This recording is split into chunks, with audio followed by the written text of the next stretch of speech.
much harder for some.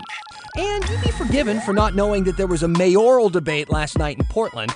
Don't worry, we'll catch you up. And I hate to break it to you, but at this point, might be a good time to learn how to cut your own hair.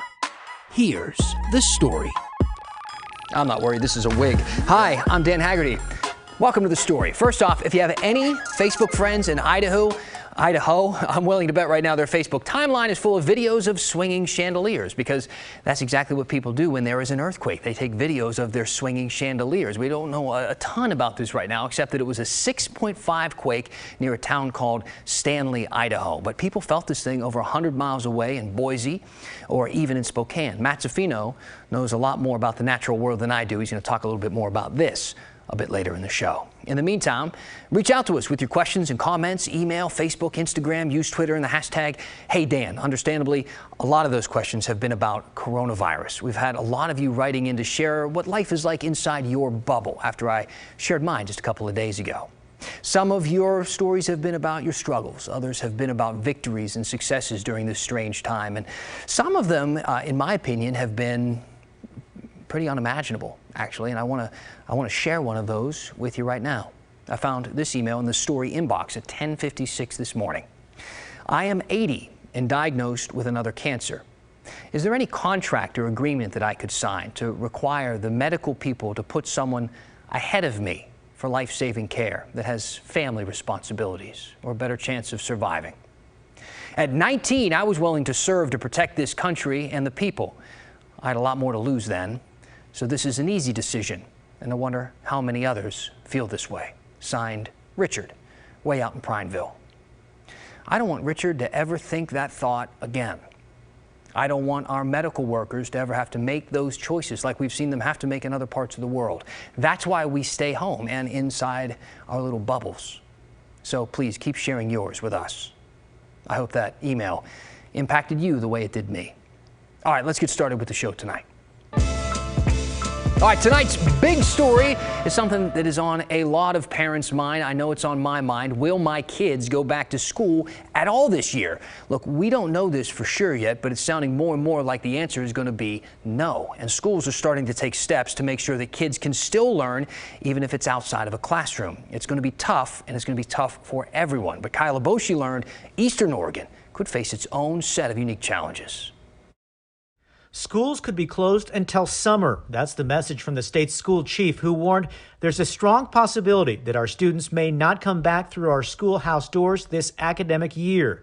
State education officials told school districts to prepare their distance learning plans by April 13th. We want students to have as well-rounded of a learning opportunity as they can. The state created sample lesson plans outlining what remote education will look like. Kindergarten and first grade will have 45 minutes of teacher-led learning. Second and third grade, 60 minutes. Fourth and fifth graders will get 90 minutes of teacher time. Middle and high school students will have half-hour classes totaling 3 hours of daily instruction. That might look like a telephone call going over some instructional materials that have been sent to a child's home. That might look like an opportunity to have a Zoom chat with a few other students around a math lesson. That might look like full online learning for some. Schools across the state admit they face numerous challenges, including training and logistics.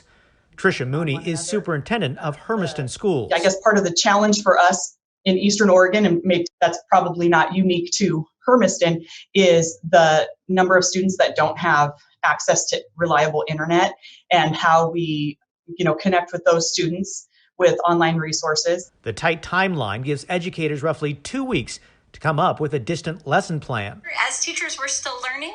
Casey Rohde is a kindergarten teacher at Chapman Elementary in Portland. 5-year-olds short attention spans, and they just need a lot of different input and stimulation.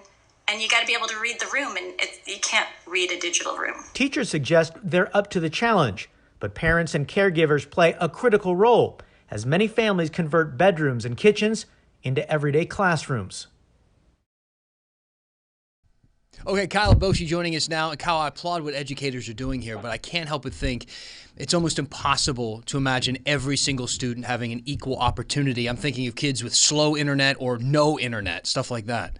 Right, it's a real concern. Everybody we spoke to today said, listen, equity is a serious issue, whether that be educators, parents, or even the education department. They want to be able to connect with kids. In some cases, it may be simply sending materials, sending a textbook, and communicating by phone so that they have that level of connectivity. But again, not every kid does have high-speed internet around the state of Oregon. I know a lot of parents are going to be feeling pressure too, because it feels like a lot of this is going to fall back on them to create the right learning environment inside the house and to be able to help despite maybe doing some work on their own. Any advice for parents who are getting ready to tackle this? You know, I did hear from a number of parents today that said, listen, I'm working, my spouse is working. Who's going to be watching the kids to make sure that they're sticking to the game plan and following up with their teachers as they should be? Really, it falls on everybody here, whether it's the students, whether it's the parents, maybe it's the caregiver, the babysitter that's there as well. Everybody's on board here, and we're all facing similar challenges. All right, Kyle Aboshi, thank you so much. And folks, if you have questions, please reach out to Kyle, reach out to us here at The Story, use hashtag HeyDan. Kyle, thanks.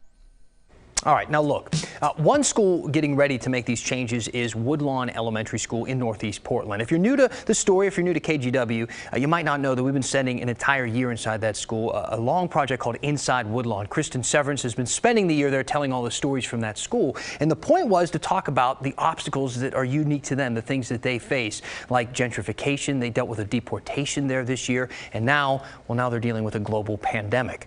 Kristen gives us a look now at what some staff members have been doing during their extended break and what message they have for their students.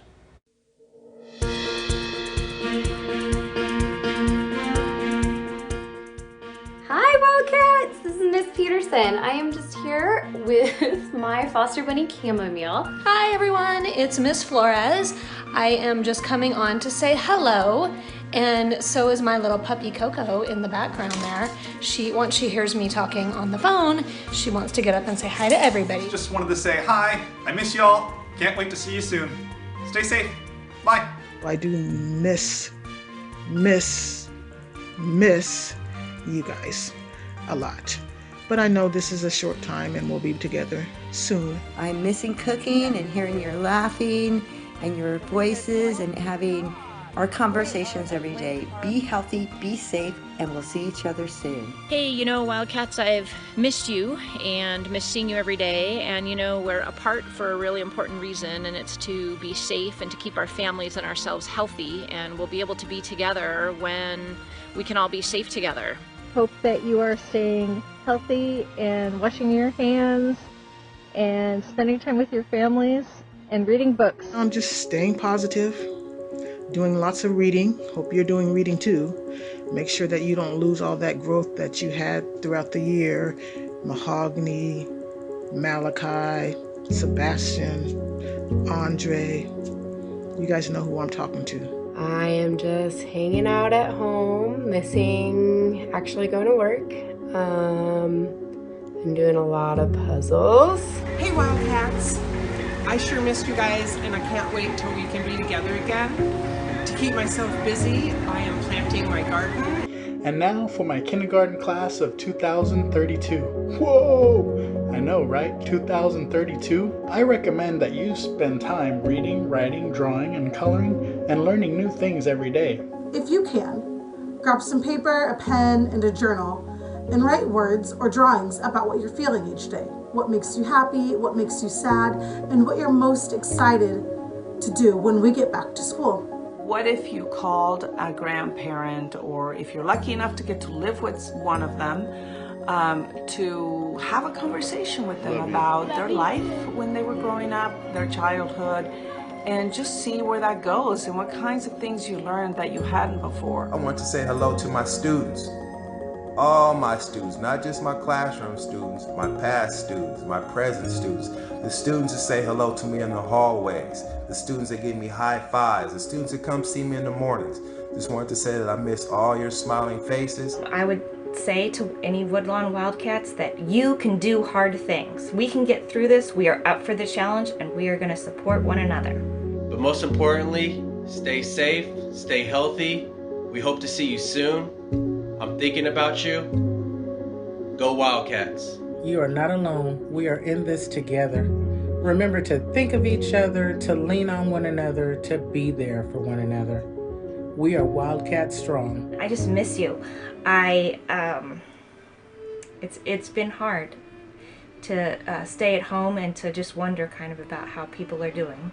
I like my job, and I think I took it for granted before. But I miss everybody. I miss all of my students. I miss the families. I miss my coworkers. I went to Woodlawn last week for a little bit to pick up some stuff, and it was strange being there and it being so empty and quiet, and that is not what Woodlawn is.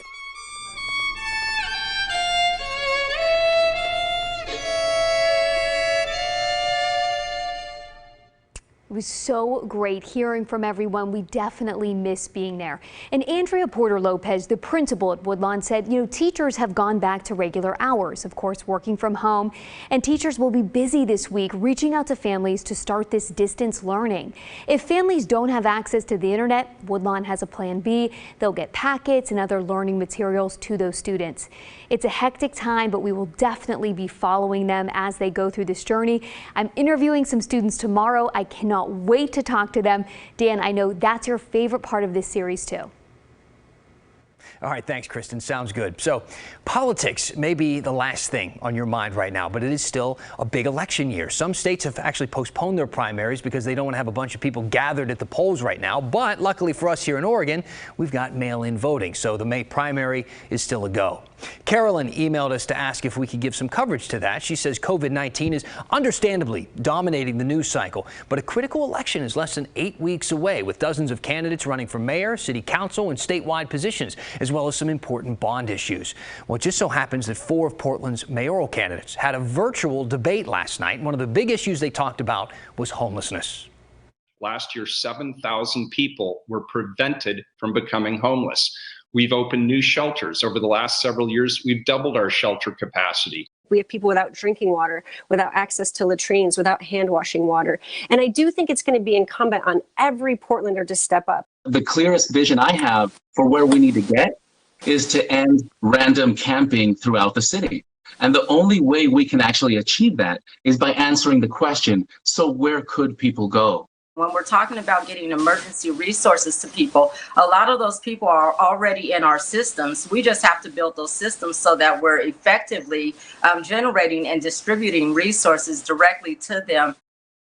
Now, one of the big measures on the ballot in the Portland area is the homeless metro tax. It would tax households making more than $200,000 a year, 1% on any income they make over $200,000 in that year to pay for homeless services. Businesses would also be taxed 1% of their profits on anything they make over $5 million a year. All right, let's take a look at some of the other big races. Oregon's only Republican in Congress, Greg Walden, is retiring, so a lot of people are running to take his seat. It's the 2nd congressional district in Oregon, which covers all of eastern Oregon and areas around Medford. Now, the biggest names in this race you'll probably recognize: Newt Bueller. He ran for governor against Kate Brown in 2018, and Cliff Bentz and Jason Atkinson, both former Republican state senators. Another open race is for the Oregon Secretary of State. This is the 2nd highest position in Oregon, right after the governor. You might remember that Dennis Richardson died in office last year. 3 state senators are on the ballot now: Republican Kim Thatcher, Democrat Mark Haas, and Democrat Shamia Fagan. Jamie McLeod Skinner is also running as a Democrat. The primary isn't until May 19th, but on April 22nd, they'll start mailing out voter pamphlets for you. You have to be registered to vote by April 28th, and the day after that, they'll start mailing out those ballots. So how's your hair looking these days? If you're starting to think it might be time to cut your own, there might be a socially distant way of getting some expert help. Which is also kind of awesome for us and for them. And I've heard that provocative buzzwords will make you stick around through a commercial break. So all I'm going to say about our new segment that we're debuting is it's about gambling, strippers, and why. When the store... You know what? You'll stick around. Hey, welcome back. Thank you so much to everybody at home writing in, telling us what you're thinking using the hashtag HeyDan. We've been getting a ton of people to write in, and we've been reading every single one of them. I'm thinking that the reason so many people are writing in is because so many of you are stuck at home, right? At home with not much else to do but write into us. But we wanted to see what was all this time that people are spending inside doing to Oregon's drinking, smoking, and gambling habits. So we took a look at it in a new segment that we're calling, against the advice of our lawyers, Vice News.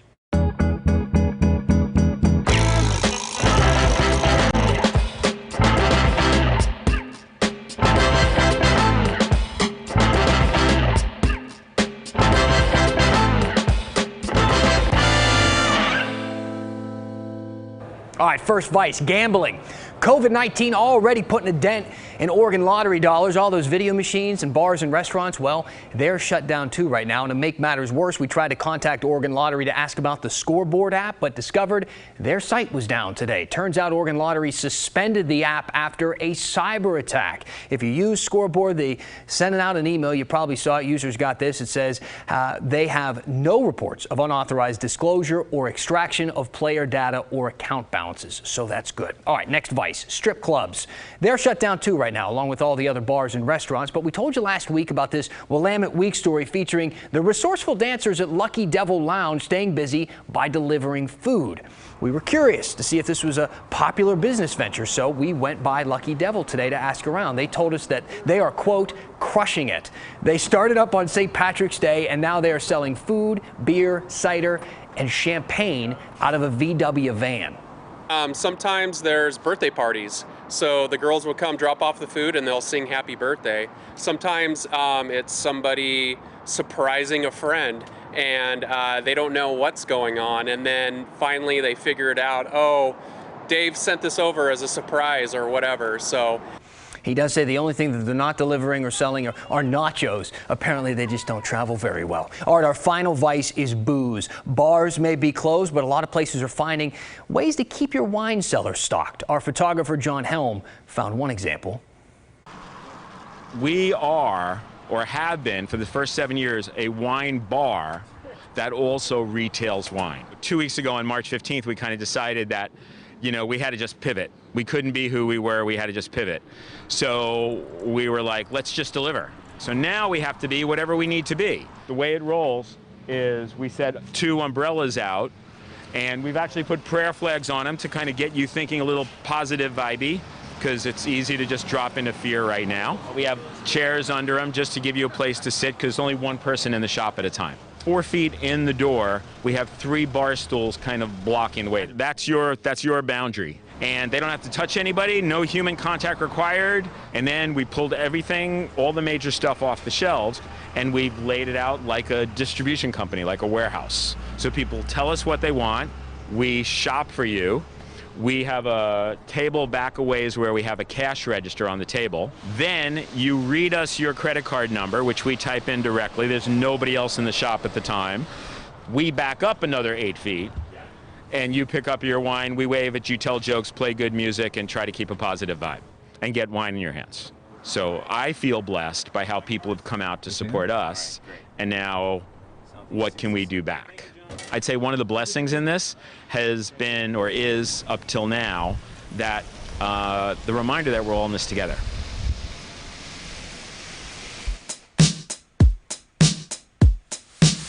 I'm Matt Safino. I want to bring you up to date on the story of the earthquake today that happened just before 5 o'clock over in central Idaho. Now, if you look at my Facebook page here, and I know it's hard to read, but I got a couple of comments. One from Darla Long saying, hey, her sister-in-law, Kristen, in Seneca felt it, and another one from Alan in Baker City saying it felt like a 2.0 in Baker City. So again, it is being felt in, or had been felt in Oregon. Now the earthquake map for you. I want to show this to you as well. The center of it was, again, west of Challis, Idaho, actually closer to Stanley, Idaho than Challis. That's a 3.6 aftershock that happened at 5:01. The main quake was at 4:52.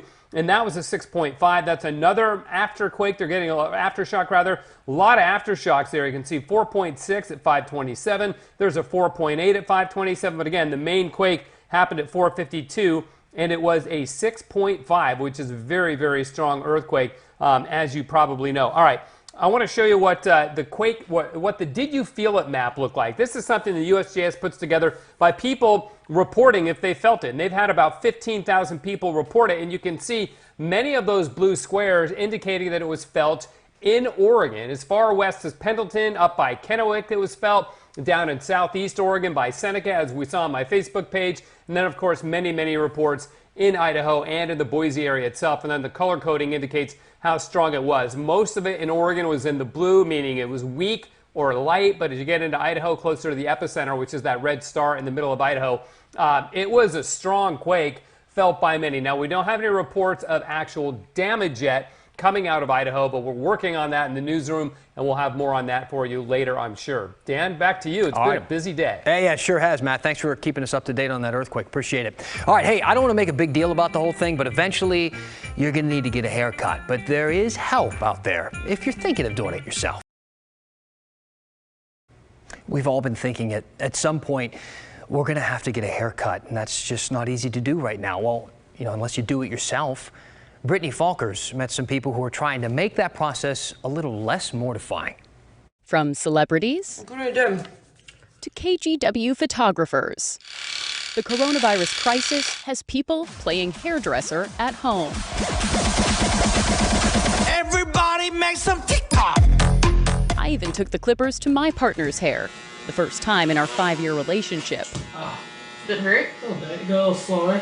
Not the worst cut. Really long around the ears. But I should probably leave it to the pros, like Kirsten Appel and her team at Appel Nouveau Salon in Portland. I think it's kind of reality. I actually had a client call me yesterday and asked me if I could do a video chat with her on how to trim her bangs. I said, of course. She's also offering curbside color kits and an online tutorial for those who need a little root touch-up. And you're just going to make sure that it's shaken up really well. And last thing I wanted was them to fall victim to the color aisle at the drugstore. Nothing worse than trying to fix a box color. Any hairstylist will tell you that. If you're thinking about an at-home dye job, Kirsten says your stylist might be able to offer you the same product used at the salon. So, you know, it at least takes out some of the variables. So I know what the client puts on their hair, the application, that's another thing. But that's why I made my tutorial starring my husband, bless his heart. Okay, so appearance is probably not at the top of your list of concerns right now, but there's something to be said for feeling good and looking good. I'm not gonna lie, doing the whole TV hair and makeup thing every day used to be a little bit of a drag, but now I look forward to getting ready every day. It's giving me a sense of normalcy. Yes, I'm wearing my fuzzy socks to stay comfortable, but it's all about balance. Definitely establishing some kind of a routine is kind of important to keep you a little sane, you know? My stylist, Heidi Cuthbert at the National Beauty in Portland, has ideas for covering your roots with wraps and bandanas. Local salons need our support. Honestly, it's been a little scary. I mean, my stylists are out of work and we're not making any income. Ways to help? Buy a gift card on the salon website, order products and have them shipped to your home. I feel like for the clients, they've been asking with me and the stylist, like, how can we support you? And this is a way that they can help, feel like they're helping support the salon, which is also kind of awesome for us and for them. At home, letting my roots grow out. I'm Brittany Falkers, KGW News. See, a lot of people don't know, but this isn't even real. I'm like one of those Lego guys. I got a whole room full of looks. That's the story for tonight. Appreciate you being with us. We'll see you back here tomorrow.